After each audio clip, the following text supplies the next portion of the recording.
The primary reason your team is hitting all of its targets might be the reason a catastrophic failure is quietly brewing in the background. This chart shows a familiar scenario for any leader. You are looking at a tiny, almost imperceptible drop in a key performance metric, say an on-time delivery rate slipping from 99% to 97%. You notice it. You feel a brief spike of anxiety, and then you let it go. You let it slide because nothing actually broke. Nobody got hurt, the client didn't complain, and the deadline was met. You rationalize the anomaly, secretly wondering exactly how long your luck will hold out. In most corporate cultures, we have a specific word for this habit. We call it efficiency.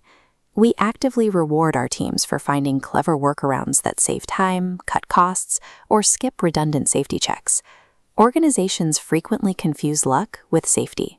Hit the subscribe button because we need to talk about how to stop this invisible decline before it reaches its breaking point. To see where this exact pathology leads, we can look at what happens when some of the smartest engineers on Earth decide to ignore weak warning signs. Sociologist Diane Vaughan spent years studying the organizational culture of the NASA Space Shuttle program. She identified a phenomenon she called the normalization of deviance, a process where clearly unsafe practices gradually become culturally accepted simply because they don't immediately trigger a catastrophe. The ultimate tragic consequence of this specific organizational blind spot was the 1986 Space Shuttle Challenger disaster. The 1986 disaster resulted from practical drift, the slow uncoupling of actual practice from written safety procedures. Management forced engineers to prove a system was unsafe to fly to halt a launch, reversing the exact opposite requirement to prove the system was safe. Because years of small, continuous compromises with O-ring erosion had never resulted in an immediate explosion, disaster became the accepted new normal. So how do modern leaders stop their own teams from becoming the next tragic case study in an organizational behavior textbook? The operational cure comes from high-stakes military and special operations environments. Naval Special Warfare veteran J.C. Richards calls it the Standown Framework. A stand-down provides a deliberate, highly structured operational pause to reset, refocus, and realign the team without stalling overall progress. Step 1 of the framework is to signal the need.